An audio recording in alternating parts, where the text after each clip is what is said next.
Mesdames, Messieurs, bonsoir, bienvenue dans ce journal. Le président de la République, chef de l'État, Issoufou Mahamadou, a reçu ce matin en audience le secrétaire exécutif sortant du SILS. L'État lui présenté le nouveau secrétaire exécutif de cette institution, Dr Djimé Adoum, Dr Alousseini Bretodo, à leur sortie d'audience.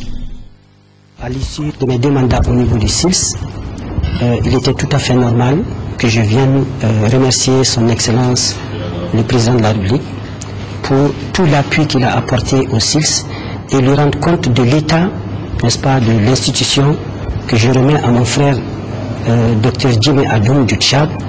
Et je crois que nous avons fait tout le point, n'est-ce pas, de l'état du SILS au Président. Je voudrais également profiter de cette occasion pour le remercier pour l'appui qu'il a fait au niveau, n'est-ce pas, de l'appui du comité de haut niveau sur la sécurité alimentaire dont il assure la présidence pour que le SILS joue un rôle très très important au niveau de ce dispositif. Je crois que c'est tout ça qu'on est venu expliquer au président et lui rendre hommage puisque, comme vous le savez, depuis la création du SILS il y a 40 ans, le Niger a toujours occupé une place de choix au niveau des États membres et je crois que le président également a eu à noter avec satisfaction l'extension des États SILS qui passent désormais de 9 à 13 États membres. Je crois que ça c'est un résultat significatif sur lequel vraiment le président a eu à nous encourager et a eu à nous donner des conseils pour que le nouveau secrétaire exécutif puisse aller dans la même lancée et que le SILS puisse accomplir son mandat vraiment de la plus belle manière. Le chef du ministère de la Santé publique, Souleymane Sanda, a procédé cet après-midi au Palais des Congrès de Niamey au lancement du mouvement Scaling Up Nutrition, compte rendu chez Mathieu Tia et sur Samela. Le mouvement Scaling Up Nutrition est un mouvement international pour l'émergence de la lutte contre la sous-nutrition. Dans son allocution de lancement de ce mouvement, le ministre de la Santé publique, Souleymane Sanda, a indiqué que la malnutrition aiguë globale est restée constamment au-dessus du seuil d'alerte de 10% chez les enfants de 6 à 59 mois, dépassant parfois le seuil d'urgence de 15%. Face à cette situation, les autorités nigériennes, avec à leur tête le président de la République, son Excellence Issoufou Mahamadou, se sont résolument engagés pour l'amélioration de l'état nutritionnel des Nigériens à travers plusieurs stratégies, dont l'initiative 3N, les Nigériens nourrissent les Nigériens, qui, à son axe stratégique 4, prône l'amélioration de l'état nutritionnel des Nigériennes et des Nigériens. L'adhésion à l'initiative REACH, dont l'objectif vise l'élimination de la faim et de la sous-nutrition chez les enfants par les efforts des 4 agences des Nations Unies, à savoir l'UNICEF, le Programme alimentaire mondial, la FAO et l'OMS. Et enfin l'adhésion au mouvement SON en février 2010. Le SON, ou renforcer la nutrition, est un mouvement mondial réunissant les gouvernements, la société civile, les entreprises et les citoyens dans un effort commun pour mettre fin à leur sous-nutrition. Lancé en 2010 par la représentation spéciale du secrétariat général pour la sécurité alimentaire et nutritionnelle, ce mouvement compte actuellement 40 pays qui ont décidé, comme on dit, de se lever tôt dans notre pays. En lançant ce jour le mouvement SON au Niger, le gouvernement marque une fois de plus sa détermination dans le combat pour la réalisation des objectifs du millénaire pour le développement. Après l'intervention du représentant de la gouverneure de la région de Niamey, la coordonnatrice de l'initiative pour les micronutriments a mis l'accent sur les objectifs du mouvement SON.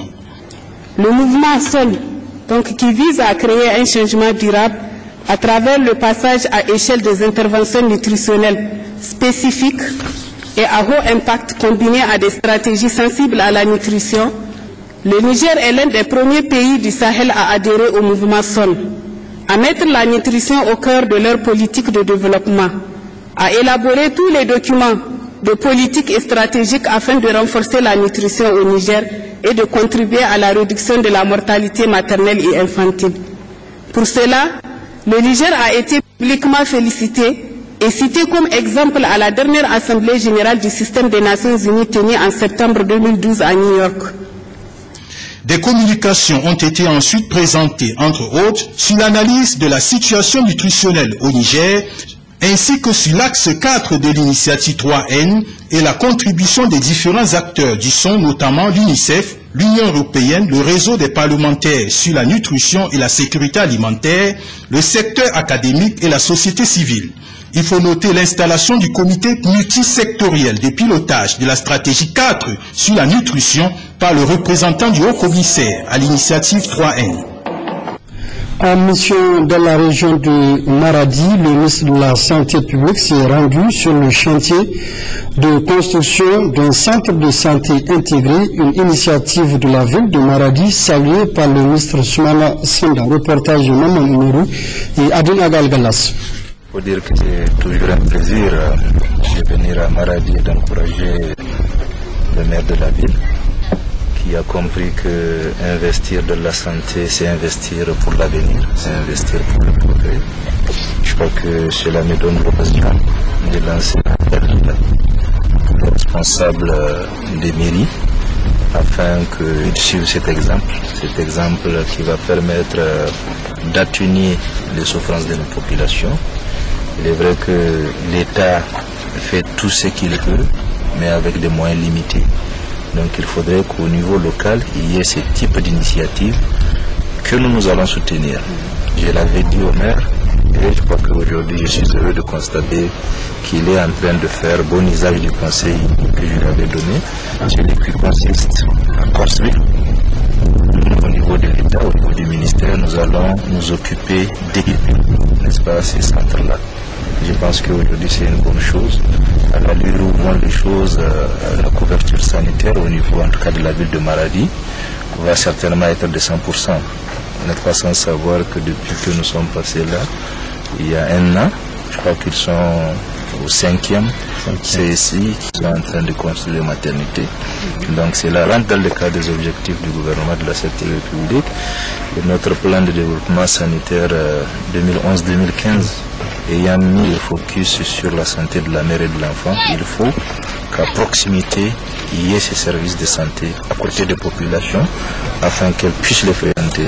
Parce que vous voyez, souvent c'est l'éloignement qui fait que nos femmes ne vont pas au niveau de formation sanitaire qui fait que nos femmes ne font pas leur consultation quand elles sont enceintes, ce qui fait que nos enfants n'ont pas leur consultation, ne sont pas vaccinés, ne sont pas à jour dans leur vaccination. Donc je pense que aujourd'hui, avec des initiatives, nous allons pouvoir, au niveau de notre plan de développement sanitaire, créer les conditions pour que pour moi le plan de puisse être à l'abri de ces désagréments qui malheureusement fait aux femmes et aux enfants. Ouverture ce matin à Niamey de l'atelier de validation des études sur le Fonds national de développement des arts et de la culture et l'évaluation des mandats et missions des directions sous tutelle, compte rendu Mohamed Djungare et Abdou Sidikou. En adoptant la déclaration de politique culturelle et l'ordonnance portant loi d'orientation relative à la culture, le gouvernement du Niger a fait de la culture une composante essentielle du développement endogène et durable.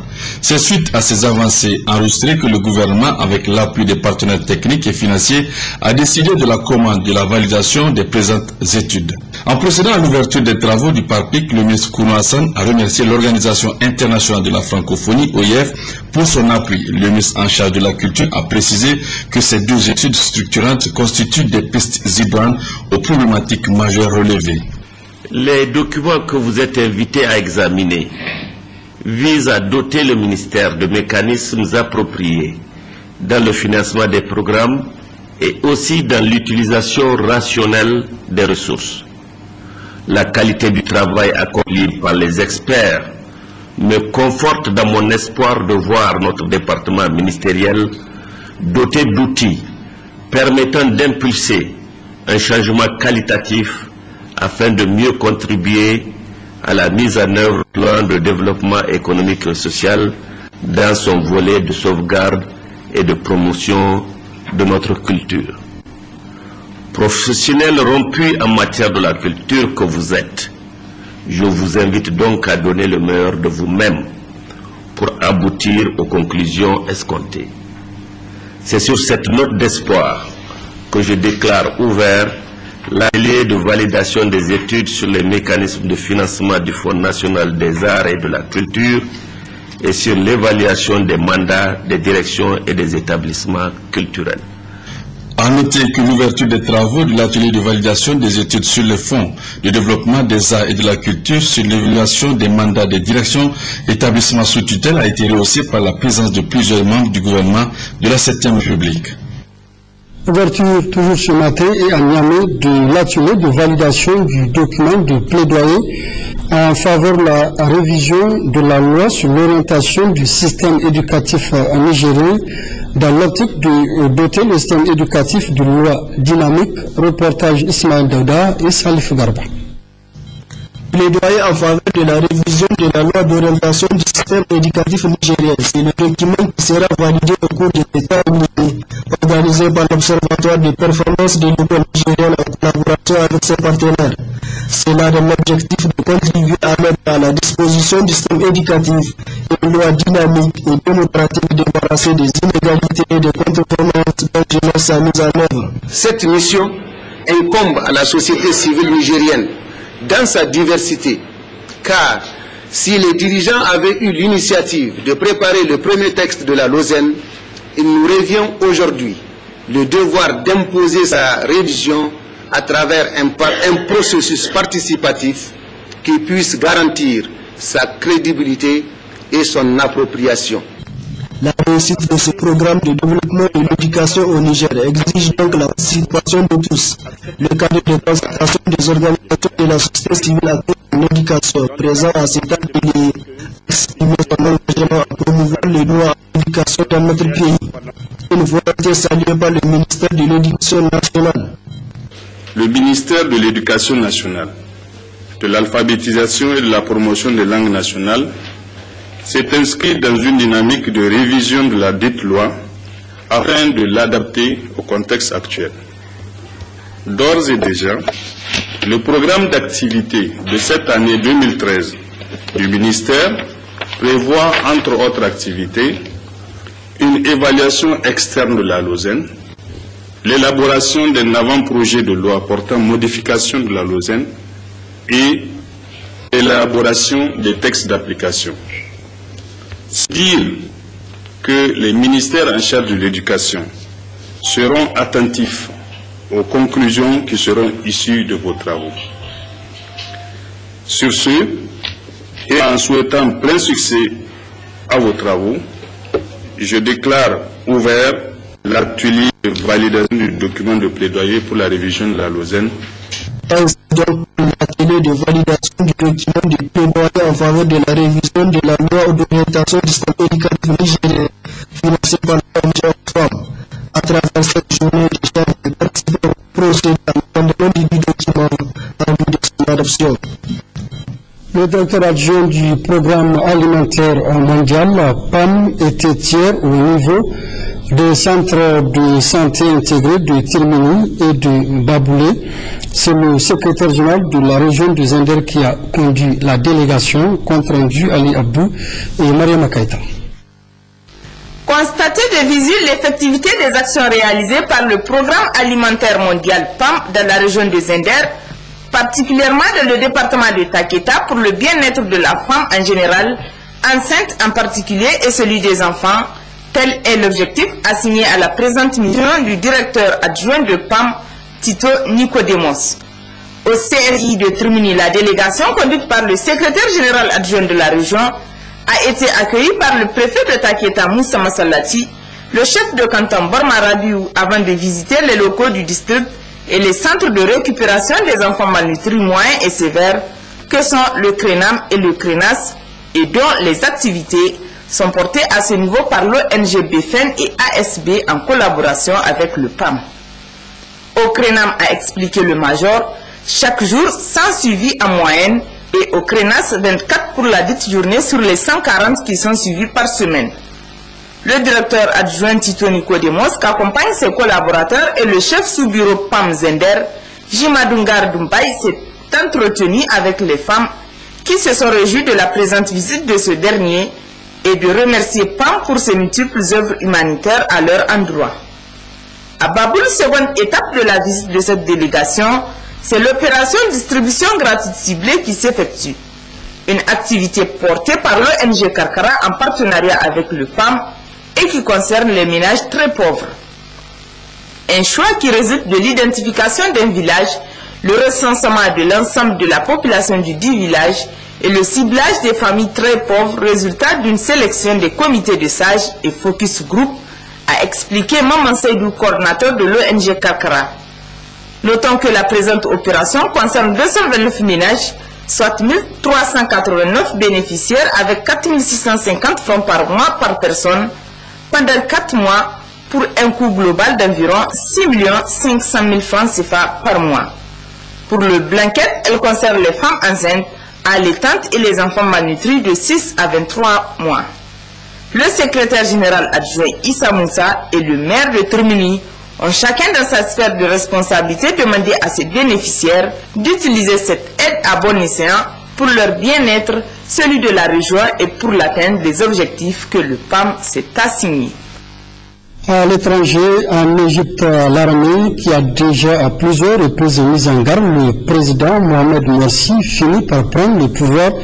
Les affrontements entre pro et anti-Morsi ont entre-temps occasionné la mort d'une dizaine de personnes, récit Alain Choumali.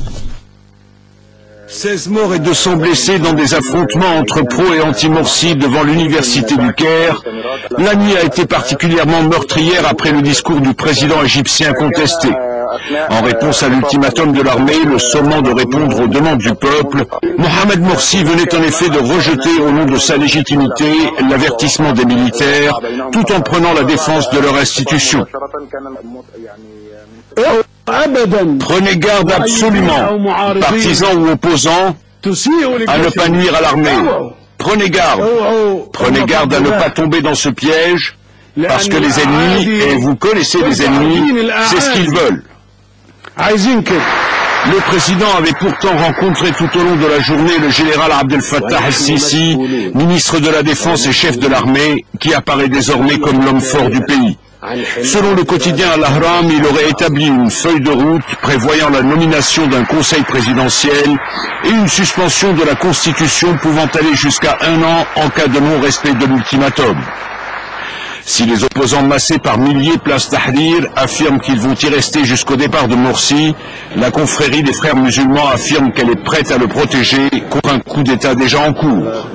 Quand on dit que nous nous tiendrons entre les tanks et le président, cela signifie que nous sommes prêts à nous sacrifier pour protéger la légalité et la volonté du peuple. À quelques heures de l'expiration de l'ultimatum, le chef de l'armée, qui a commencé à exhiber ses muscles, a rencontré des responsables religieux et des partis islamistes, ainsi que Mohamed El-Baladaï, désigné représentant de l'opposition. Le ministère de l'Intérieur a pour sa part annoncé qu'il répondrait fermement à toute violence. En sport, les éliminatoires du championnat d'Afrique des Nations CHAN se poursuivent et dans ce cadre, le MENA se prépare à affronter le Burkina Faso. Le reporter Salamati Amadou Jibo et Laoli Aya sont allés à la rencontre de l'équipe nigérienne. Le MENA, version championnat d'Afrique des Nations CHAN, est à pied d'œuvre depuis une quinzaine de jours au centre de formation de la FENIFOOT.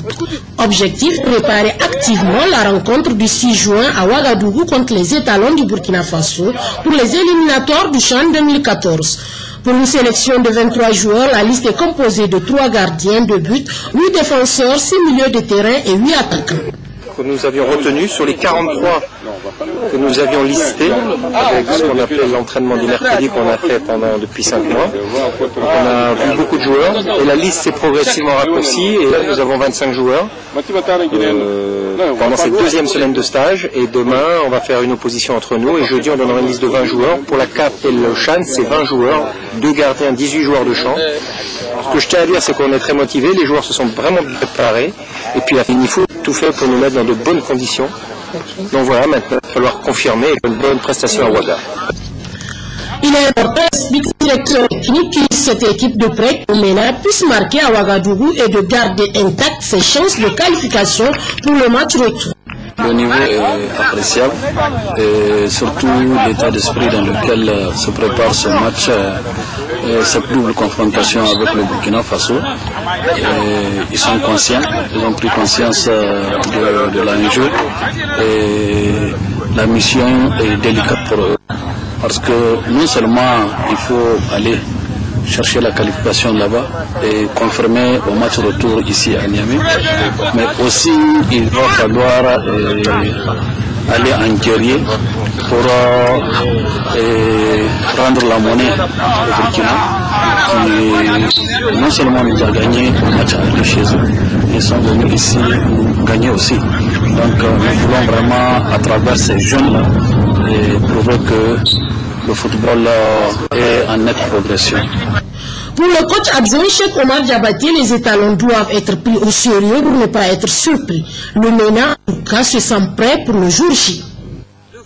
La météo prévoit en cours de nuit des passages nuageux sur le sud des régions de Difa, Zender, Maradi et sur le centre Ader.